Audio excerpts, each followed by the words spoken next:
حاملا معي المودة والصداقة.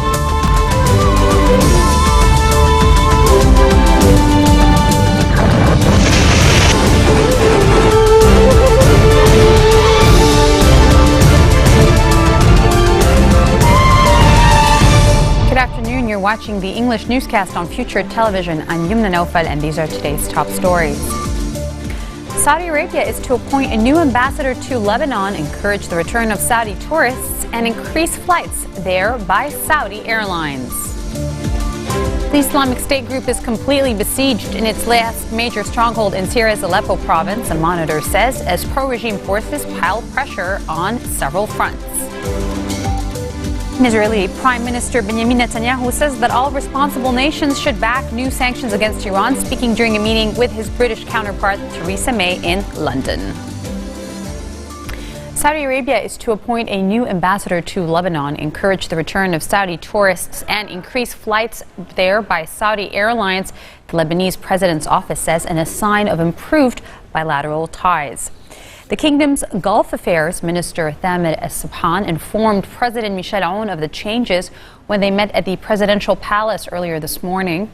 Aoun's office released a statement saying Saudi Arabia's former ambassador left Beirut last summer and the post has been vacant since. Aoun seeks to mend relations with Saudi Arabia's Sunni monarchy, which has traditionally backed Hezbollah's opponents in Lebanon, when he visited Riyadh earlier this month. Aoun says his visit has helped improve ties after tensions linked to the regional rivalry between Saudi Arabia and Iran led Riyadh to cancel $3 billion of military aid to Beirut last year. Lebanon's president has also hoped his trip would result in a lifting of travel advisories imposed by some Gulf states last year on nationals visiting Lebanon, which severely damaged its tourism sector. Foreign Minister Jabran Bassil says he seeks direct flights between Lebanon and countries in Africa to better serve Lebanon's diaspora communities. Bassil made his remarks Sunday evening in a meeting at the Democratic Republic of Congo's capital of Kinshasa. He addressed Lebanese experts saying, "You should work on to be granted the right to participate in upcoming elections, which will not happen if the current 1960 voting system remains." He said last week at the Lebanese Diaspora Energy Conference in the South African capital of Johannesburg that the Lebanese will be represented by 6 MPs once a new parliament is elected. The current electoral law is divisive, he also stressed.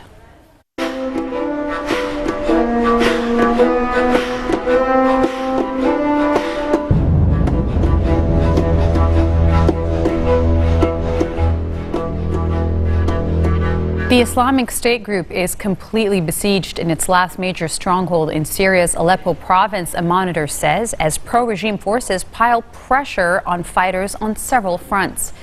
ISIS fighters were cut off in Al-Bab after forces loyal to the government of President Bashar al-Assad severed a road into the northern town, the Syrian Observatory for Human Rights is reporting.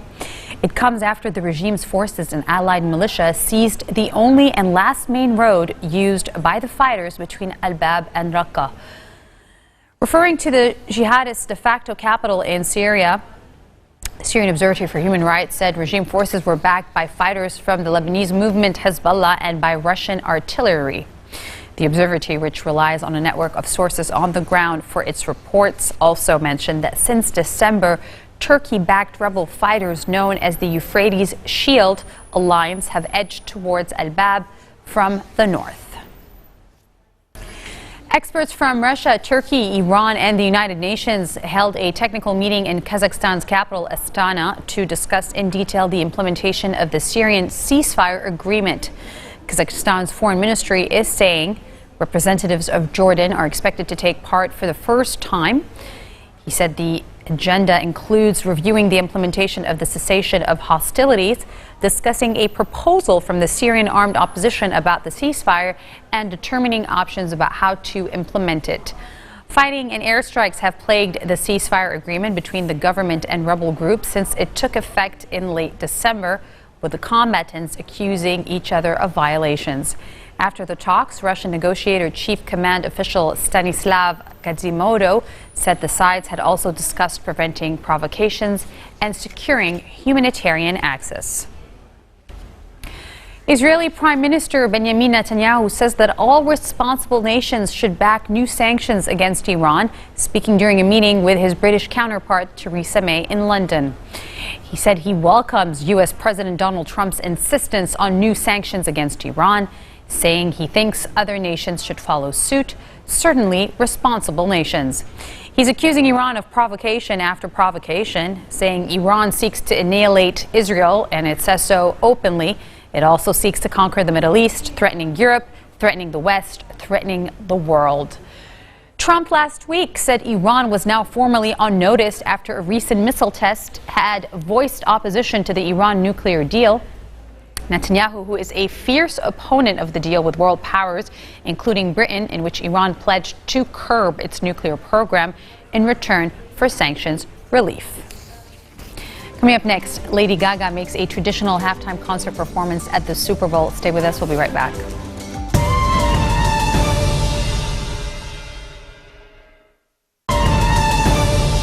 Welcome back. You're watching the 1620 o'clock news on Future Television. France's far-right party leader Marine Le Pen formally kicks off her presidential campaign with a promise to protect the country against globalization and Islamic fundamentalism if elected president. Speaking to thousands of flag-waving supporters at the end of a two-day rally in Lyon, Le Pen, the leader of the nationalist National Front, laid out her vision for France, in which she stressed her definition of French identity and sovereignty. Serving up the themes of the National Front Party that have made her a leader in early polls of the presidential election, Le Pen blasted globalization, saying it threatens the continuity of a France as a free nation. And across the Atlantic, U.S. President Donald Trump told Fox News host Bill O'Reilly in an interview aired during the channel's pre-Super Bowl programming that he respects Russian President Vladimir Putin. The Fox interview comes as Trump ramps up his criticism of a federal judge who blocked a travel ban on 7 mainly Muslim nations and says courts are making U.S. border security harder, intensifying the first major legal battle of his presidency. I think it was the worst deal I've ever seen negotiated. I think it was a deal that should have never been negotiated. Absolutely, the deal that was made by the Obama administration. I think it's a shame that we've had a deal like that and that we had to sign a deal like that, and there was no reason to do it. And if you're going to do it, have a good deal. We gave them $1.7 billion in cash, which is unheard of. And we put the money up, and we have really nothing to show for it. Possible you tear it up? We'll see what happens. I mean, we're going to see what happens. I can say this. They have total disregard for our country. They are the #1 terrorist state. They're sending money all over the place and weapons, and can't do that. I think they have total disrespect for our country. And I understand that deal, I would have lived with it if they said, okay, we're all together now. But it was just the opposite. It's like they're emboldened. Where they follow our planes, they circle our ships with their little boats, and they lost respect because they can't believe anybody could be so stupid as to make a deal like that. I say it's better to get along with Russia than not, and if Russia helps us in the fight against ISIS, which is a major fight, and Islamic terrorism all over the world, major fight, that's a good thing. Will I get along with them? I have no idea. We have to do something about the cartels. I did talk to him about it. I want to help him with it. I think he's a very good man. We have a very good relationship, as you probably know. He seemed very willing to get help from us because he has got a problem. And it's a real problem for us. Don't forget, those cartels are operating in our country, and they're poisoning the youth of our country. At this point, do you consider Mexico a corrupt country? Because this stuff has been going on for decades. I love the people. I really like this administration. I think he's a good man. We get along very well. I think you're going to see a tremendous job growth in this country. Outspoken singer Lady Gaga made a traditional halftime concert performance at the Super Bowl despite speculation of a more overtly confrontational tone towards controversial U.S. President Donald Trump. The singer, a well-known advocate for lesbian, gay, and transgender rights and a champion for inclusion, started her 13-minute routine with a medley of America the Beautiful and This Land Is Your Land from the top of Houston's Energy Stadium before jumping down through the roof on cables. Gaga then progressed through renditions of her hit songs Poker Face, Bad Romance, before finishing with the toss of the microphone. Here are the highlights.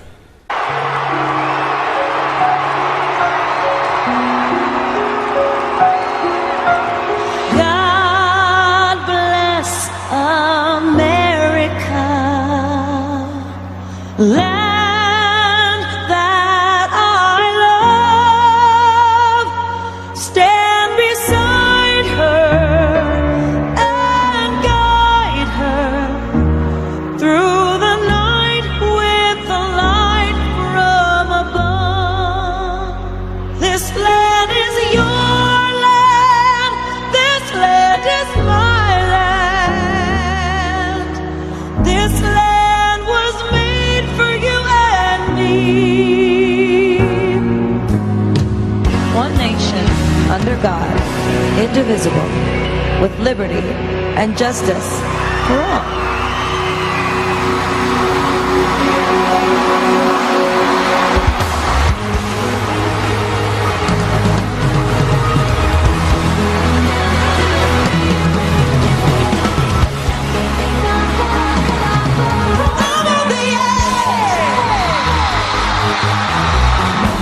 I wanna hold them like they do in Texas, please. Come on, Houston! Carry my love, carry my broken face. I love your face, I love your face. So hold your head up and you'll go far. Listen to me when I say I'm beautiful in my way, 'cause God makes no mistakes. I'm on the right track, baby. I was born this way. Don't mind it sound very precious, love is something instead. I'm on the right track, baby. I was born this way. Ooh, there ain't no other way. Baby, I was born this way.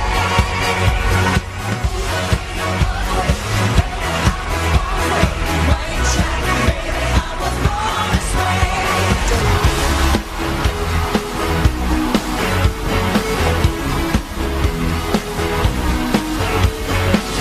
I've had a little bit too much. All of the people start to rush. That easy twisted dance, can't find my drink, oh man. Where all my keys, I lost my phone. Just dance, gonna be okay. Just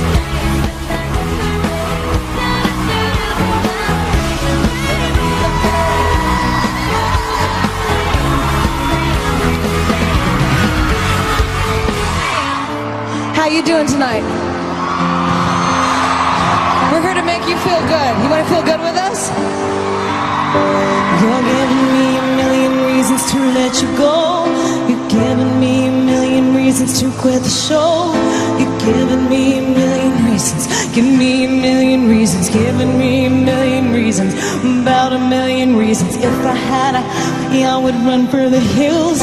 If you could find a dry way, I'd forever be still. You're giving me a million reasons. Give me a million reasons. Giving me a million. I bow down to pray. I try to make the worst seem better. Lord, show me the way to cut through all his worn out leather.